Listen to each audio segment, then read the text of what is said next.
5 anos atrás, era aprovada a emenda na lei que deixou igual os direitos dos empregados domésticos e dos demais trabalhadores. A chamada PEC das domésticas, ela estabeleceu, por exemplo, uma jornada de trabalho de 44 horas semanais, pagamento de horas extras, FGTS e seguro-desemprego. Apesar do direito adquirido, a informalidade continua alta. Para falar sobre o assunto, eu recebo hoje a advogada especialista em direito do trabalho, Cleidiane Miranda. Lembrando que nessa quarta-feira a gente está ao vivo, você pode mandar sua pergunta pelo WhatsApp que está aí na telinha para você. 984029756. Você que está fora de Belo Horizonte tem que colocar o 31. E participe mandando sua pergunta, seu nome, seu comentário. E se for aqui para a doutora Cleidiane, ela vai responder daqui a pouquinho. Mais uma vez, obrigada por ter vindo, querida. Eu que agradeço. Tirar as nossas dúvidas, que ainda são muitas sobre esse assunto, né? Pois é.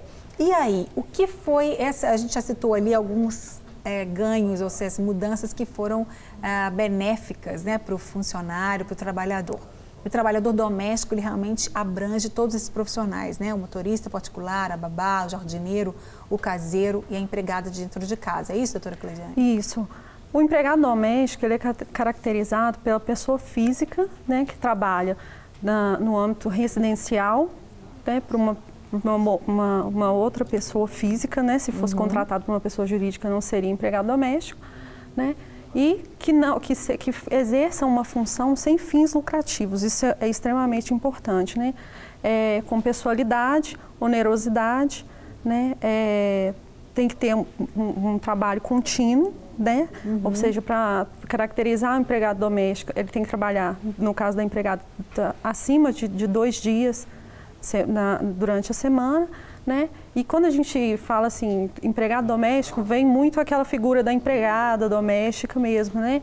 Mas como você bem disse, não é somente a empregada doméstica, mas as babás, cuidadora de idosos, motorista, né? Até mesmo se tivesse uma família contratasse um médico para trabalhar ali na residência, né? Basta que trabalhe na residência, exercendo ali um serviço contínuo e acima de 2 dias durante a semana. Sim, então se a pessoa trabalha 1 ou 2 dias, ela não precisa ser registrada com uma carteira, né, carteira de trabalho.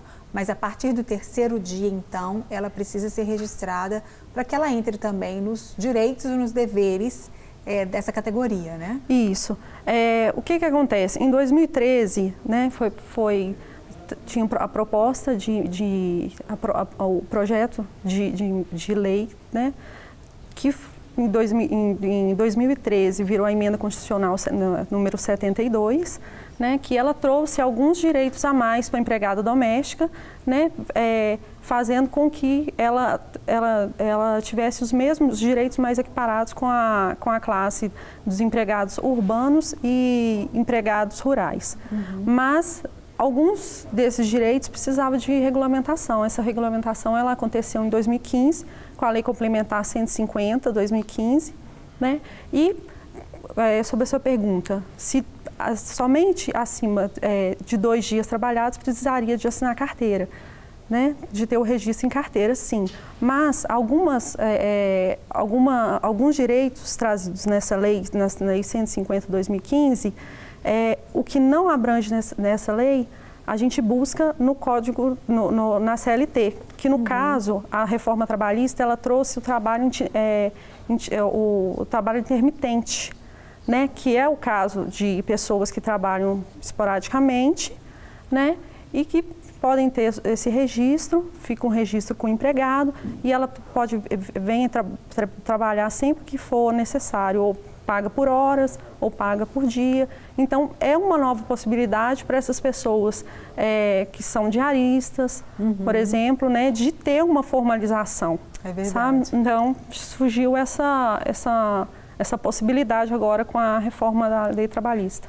Isso. E muitos patrões, né, digamos assim, eles acharam que onerou muito a questão da nova lei, dessa PEC das domésticas, porque como elas tiveram outros direitos garantidos, o patrão tem que arcar com outros impostos, etc. E o que aconteceu que muita gente ou opta pela informalidade, né, doutora Cleidiane, continuar na informalidade, e às vezes há aquele acordo entre o patrão e o funcionário, há uma confiança, mas não é o ideal, né? O ideal é que realmente esses que têm mais de 2 dias, eles sejam registrados, e aí o que aconteceu, ou eles optam por essa informalidade, ou muitos patrões tiveram que dispensar os seus funcionários por não darem conta mesmo. Houve essa consequência? Infelizmente, quando surgiu, veio essa lei, às vezes as pessoas ficam um pouco receosas, né? Até mesmo por desconhecerem, né? E achar que vai, de fato, onerar muito, né? Mas é importante ter a carteira assinada, inclusive, se tiver um empregado doméstico e ele vier a demandar judicialmente, né? A reforma trabalhista trouxe para a gente a questão da multa, né? No caso do empregado doméstico, caberia uma multa em torno de R$800 para o empregador que não assinar essa carteira de trabalho, né? Vai de acordo com o juiz, a multa pode ser de R$800 até R$3.000, isso aí vai do entendimento do juiz, né? Então, o ideal é formalizar. Agora, se tem uma outra opção também, que seria o trabalho por tempo parcial, né? Que a própria Lei Complementar 150 de 2015, ela trouxe essa opção, que no caso do empregado doméstico seria de contratar o empregado para trabalhar até 25 horas semanais, né? É um trabalho por tempo parcial, então ele vai receber também proporcional. Lembrando que é garantido ao empregado doméstico, né, até no artigo 7º da Constituição Federal, que ele não pode receber menos que um salário mínimo, né? Mas como o trabalho de tempo parcial, ele vai receber proporcional ao tempo trabalhado, tá? Então é uma outra opção também, você reduzir a carga horária, mas formalizar o empregado doméstico. É verdade. Bom, tem uma pergunta aqui, doutora Cleidiane. A empregada doméstica que não teve registro anterior à lei pode entrar com recurso para contar com o tempo anterior trabalhado para aposentadoria? Cássia, de Curitiba, Paraná. Beijo, Cássia. Ela não teve o registro anterior à lei. Aí ela está perguntando se ela pode entrar com recurso para contar com o tempo anterior para a aposentadoria. Sim, porque o que acontece? Para você ter o tempo anterior para a aposentadoria, você tem que estar contribuindo com o INSS, né? Então, no caso dela, tem que saber se o patrão, de repente, se não era formalizado, mas às vezes tem algum acordo, né, dele, se ele estava contribuindo, né, pelo carnezinho, né, às vezes pode ser. Então, depende muito da situação, para saber se ela, como que faz. Agora, tem uma opção de pagar retroativo junto ao INSS, a Previdência Social, tem, mas nesse caso dela tem que ver se o patrão pagava, se não pagava, porque às vezes eles fazem muito acordo, né? Não formaliza, mas dá-se um jeitinho daqui e dali. Por isso tem que ser tudo muito organizado, né, gente? Para que depois, mais na frente, ninguém venha se arrepender. Verdade. Porque é um tempo perdido, os impostos não foram pagos. Não tem como você querer que o governo te pague uma aposentadoria se você não pagou os impostos devidamente. Porque essa aposentadoria que a gente recebe do INSS é porque você foi depositando ao longo do seu tempo de trabalho os impostos devidos, né? Então, o empregado doméstico com a carteira assinada, uma parte ao patrão, uma parte ao próprio funcionário que pagam, né? Tem ali 8%, 11%, alguma coisa assim, né? De cada um.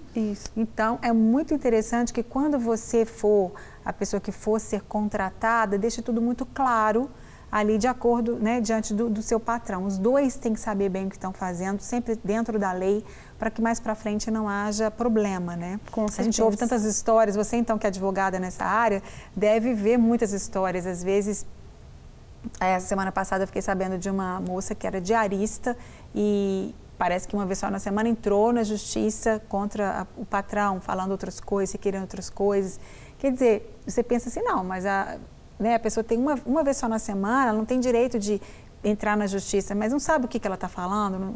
Então, são muitas questões, né, doutora Cleidiane? Isso, inclusive essa questão de hoje, com a reforma trabalhista, inclusive, ela limitou um pouco essa demanda, né, porque você tem que ter certeza, né, o reclamante, no caso, o empregado doméstico, né, que é o tema hoje, ele tem que ter muita certeza do direito que ele está indo reclamar, porque você não pode ir simplesmente, às vezes você tem uma picuinha, né, assim, com o patrão e vai na Justiça do Trabalho, aquela coisa toda, até mesmo porque se ele perde a ação, se ele não consegue provar o que ele está falando, o que ele está ali pleiteando o direito, né, ele paga as custas. Agora é, né, ele que vai pagar. Ele que Antes vai pagar. não era, né? Não era. E tem também a litigância de má-fé, que a lei trouxe também, e vale para o empregado doméstico também, a litigância de má-fé.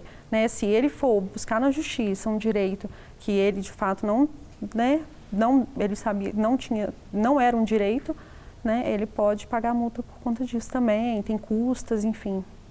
Eu acho que isso foi... Não quer ficar um segundo por fora da nossa programação? Agora você pode nos acompanhar através das plataformas digitais. Queridos amigos e amigas, preciosos irmãos e irmãs, não perca tempo, acesse, curta e siga-nos. Fique por dentro de tudo o que acontece aqui. Rede Super, inspirando você.